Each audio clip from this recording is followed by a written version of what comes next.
Hey, welcome back to Pushrod TV. So we've got a will it start video on this old peach. Alright, let's get some tools and we'll get this rocker cover off and see what's going on with it. Long story short, it was turned about a couple of months ago where I had it stored. It was pretty much sitting outside. It had a little bit of a cover over it, but not much. And looks like the piston rings seized in the bore. Just sort of got a little bit of rust and it wouldn't turn over. I'm like, what the hell's going on here? And I managed to break it free, but it's not really got too much compression. So I'm fingers crossed I haven't broken a piston ring or piston rings. Hopefully it might be something to do with the decompression lever here.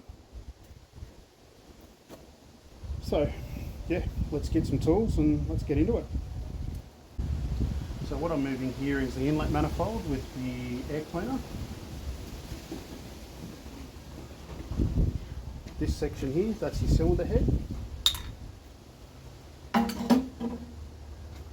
And this cast piece is the rocker cover.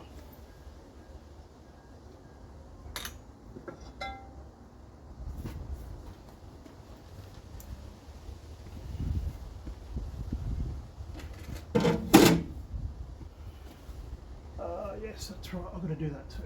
So.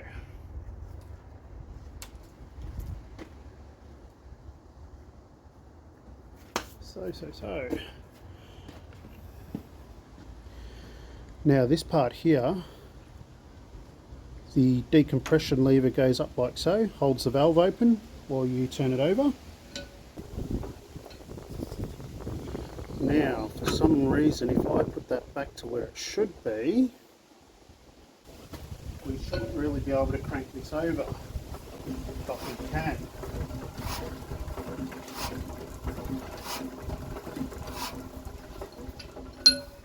So, let's have a look and see what we can find.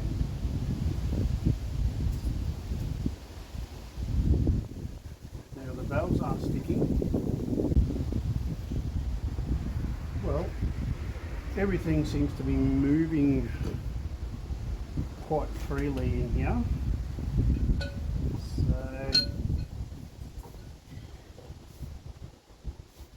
yeah, it's probably a bit hard to get the camera in there and actually see, but it's just pretty much a long push rod acting on the cam, which is up about here. What I'm going to do is see if we can have a bit of a look, see compression if it is the rings. Just got some old engine oil. We'll open up the inlet valve.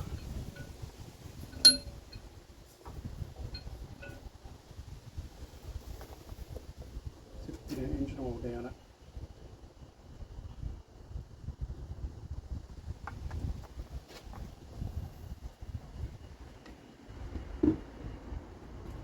Now it shouldn't hydraulic anything or else because we're just going slowly.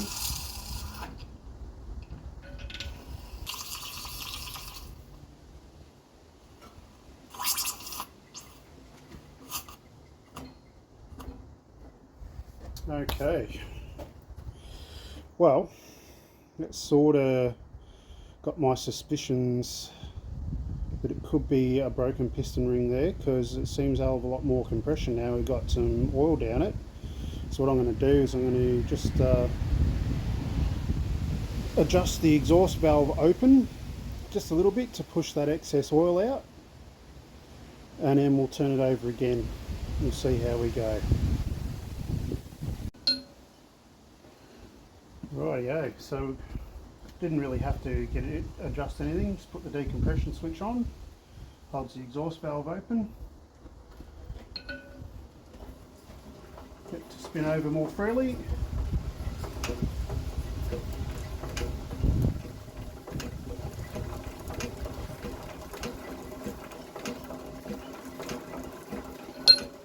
So we may have done a set of piston rings in it. Oh well, it is what it is. This little disc here is a little freeze plug or Welsh plug, which wherever you're from in the world, you know, whatever you call it. Now there's a corresponding water jacket hole down underneath the exhaust valve here. How these seal up is aviation sealant first, put that in the hole, and then just give it a tap with a ball peen hammer, expands it out, gives it its positive locking power, whatever you want to call it. Now cooling system wise, this isn't under pressure because we've just got pretty much a hopper here, so we don't really have to worry too much about it leaking unless we haven't fitted this correctly or it's the wrong size. So let's get some aviation sealant and we'll give it a go. So what we're using is, this is a John Deere brand, but it's general purpose gasket dressing, or you could use the Permatex gasket sealant brand, whatever brand you can find pretty much. I guess they used to call it aviation sealant, something like that, but this is what we're using. So let me take you around the other side and we'll get this plug in.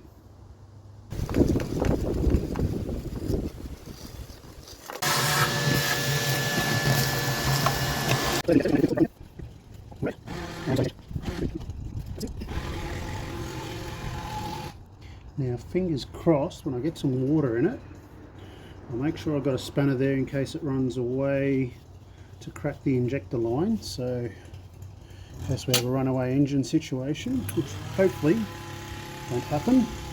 Hopefully even though it may have a crappy piston ring, I might be able to start it. So go. That's it. It's probably one of the easiest Walsh plugs or freeze plugs to install. No socket, no nothing, just give it a... So let's clean up this valve gear a little bit, get some of the dirt and crud and crap off. I might give it a little bit of an oil because it looks a bit on the dry side, and get some water in it and see how we go.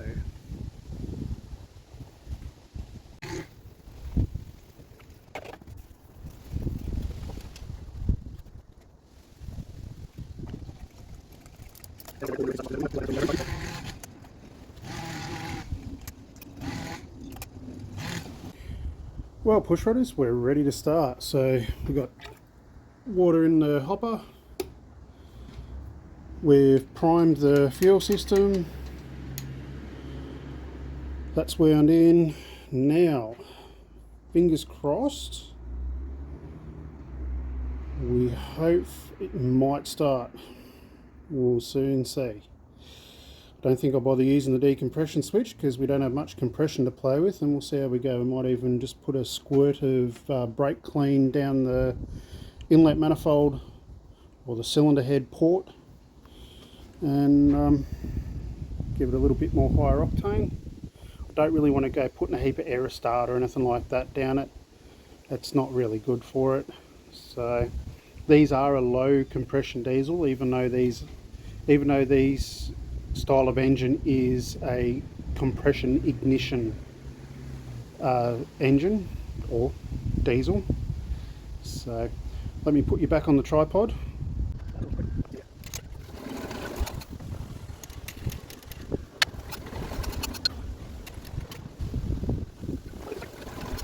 Bleed up the fuel system. So this pipe here is in from the tank, so there's a little bleed screw here, so we've cracked that one, got the air out of there. This is the out section, this is your filter of course. Cracked that one, no air coming out of there, which is good. When I've been playing with it last, I found I must have had that loose, so I was sucking in a little bit of air, so I've tightened that up. We'll get the bleed screw on the fuel pump.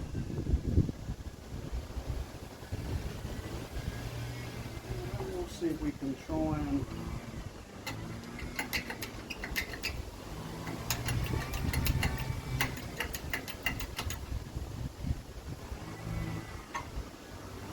might need a little bit of WD-40 on this.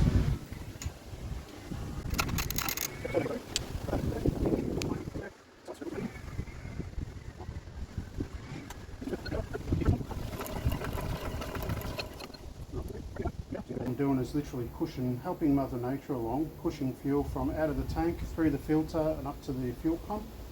Starting to get a little bit of fuel at the lead screw here, but I've got nothing coming out into the injector line. So let's see if we can.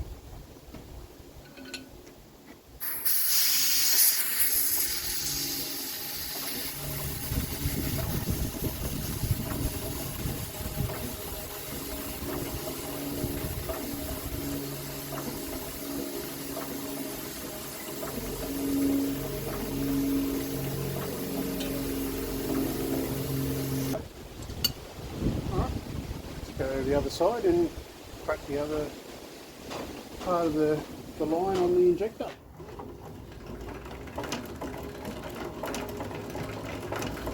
Yes, we have fuel. Awesome. Rightio. Hey, look, if you're a McDonald collector enthusiast, and you know, if you have a workshop manual for this for these rollers, or even for the SPI engine, chuck it down in the comments. I'd like to get in touch with you to get a scan. I don't mind paying postage and all that sort of stuff to get a scan of the manuals.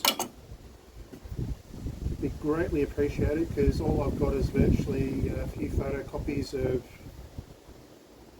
I'll show them in an upcoming video, but I've got a few photocopies of just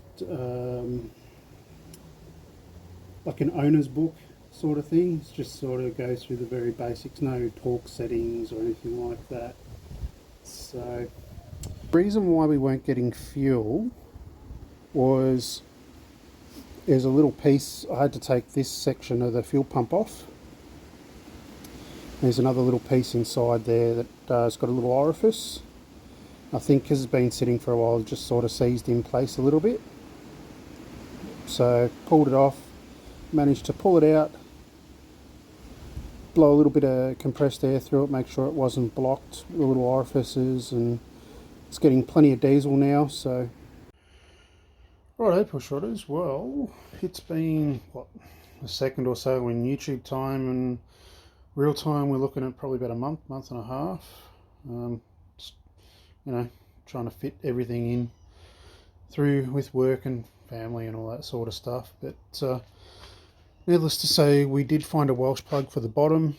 I wasn't going to refilm it for the third time. What we end up doing is I found an 1.25" Welsh plug, like that little disc that I showed earlier. Got a little grinding stone on a drill and just cleaned up the hole just big enough, so nice snug fit, tapped in, all the rest of it. We've topped it up with water, so we'll just wait and see. Hopefully that'll hold. Before I put any oil in it, I've just undone the drain plug.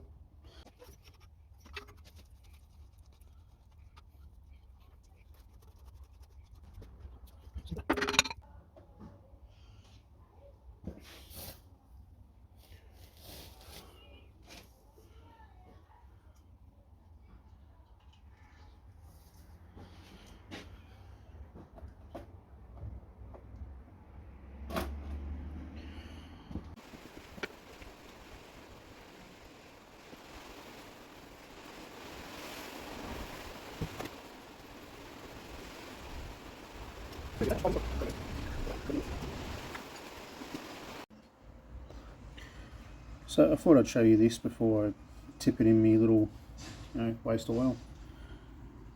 As you can probably see, that's all sludge at the bottom of the crankcase. Middle there's a little bit of water in there from when the water went into the crankcase, and there's oil and a bit of fuel and petrol. So luckily we've cleaned all that crap out. Fresh oil's in it. We haven't got any leaking water into the crankcase, which is good. The only leaks we've got are a little gasket that's, as you can see, is dribbling there, and there's a little dribble there. That's no big deal. maybe, just maybe, hopefully the gasket might swell with a bit of, once the engine starts running, get a bit of heat, and the water too. If not, well, we'll have to see how we go, and we'll have to replace the hopper gasket. But anyway, that's for another day. Have one last check, make sure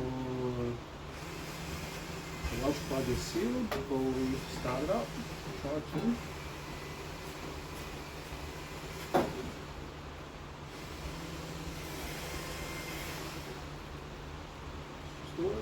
Excellent.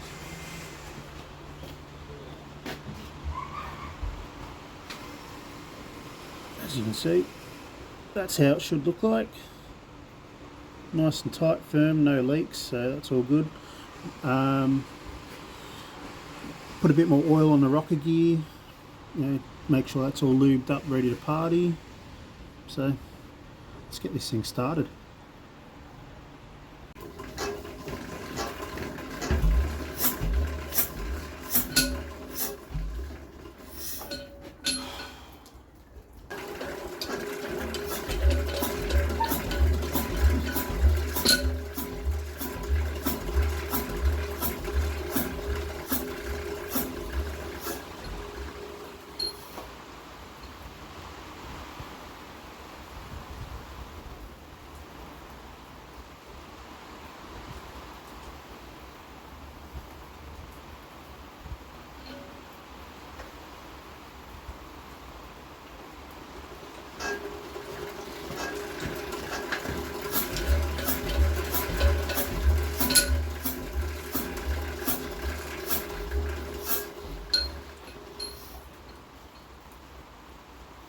Conclusion time and where we're headed with this thing.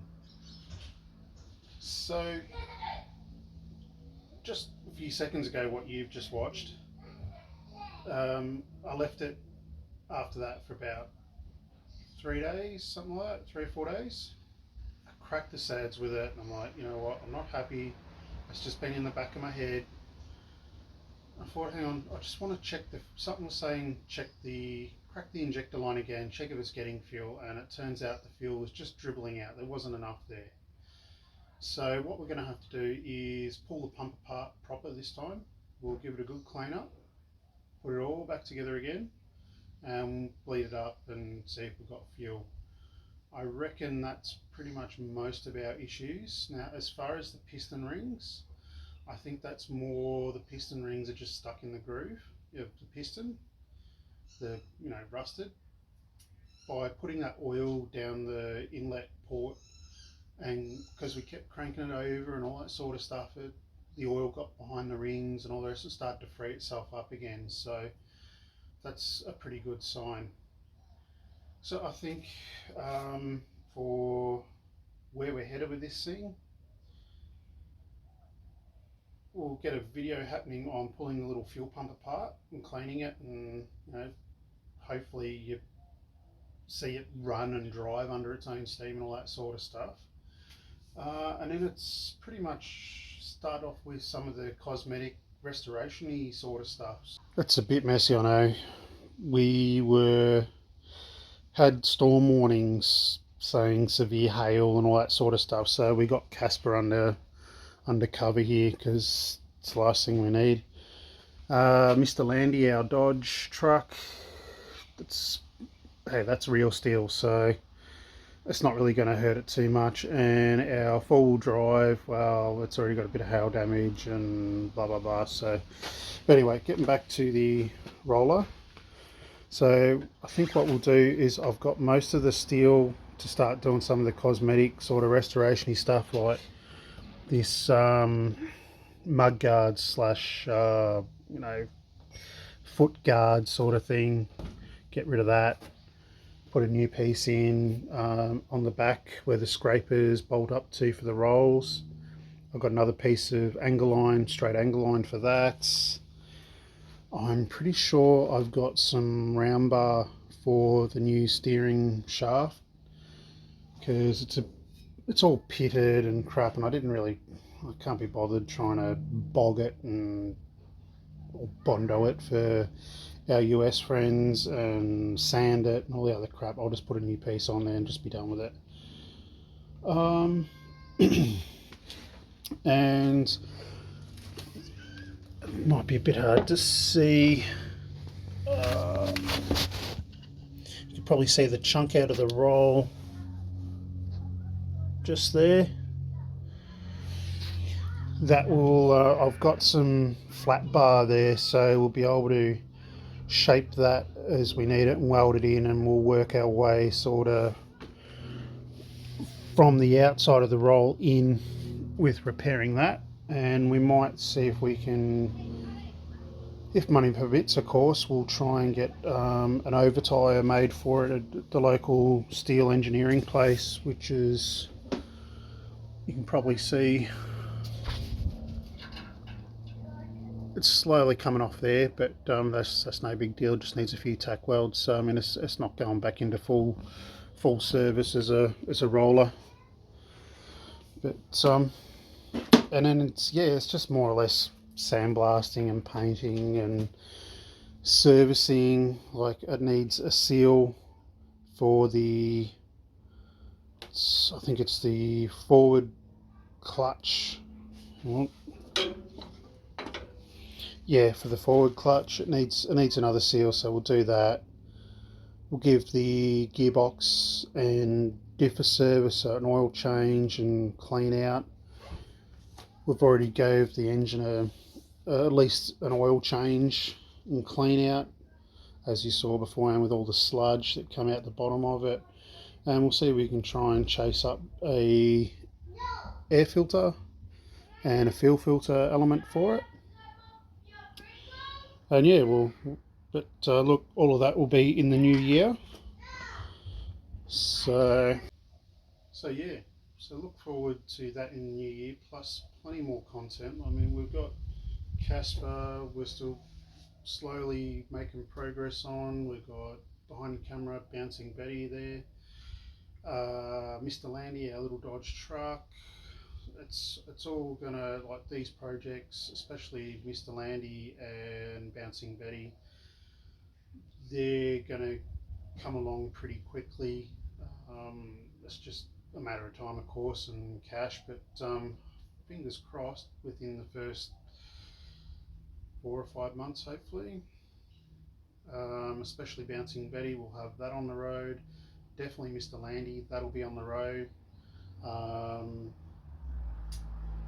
Yeah, we'll probably make a start on that. We've got Alice, our little Alice Chalmers B model tractor.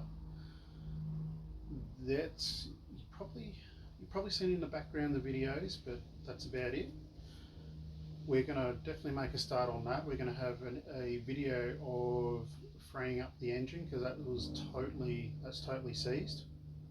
It's a brand new engine that hadn't been turned over probably for about 20 years. So, but we'll get into that when that time arises. As far as other new projects, other than the Alice Chalmers, we've got a couple of engine builds in mind, little inline sixes. So, and there's been a couple of people in the comments that sort of reached out that have expressed that they really enjoy the 6-cylinder content.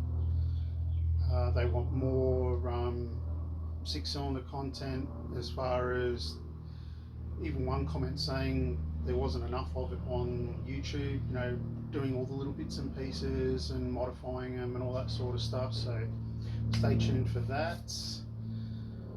Oh, yeah, look, it's going to be a pretty busy year, and plenty of shows, events, all that sort of deal. And who knows, we might even drag home a few more projects as well. We'll just see what happens.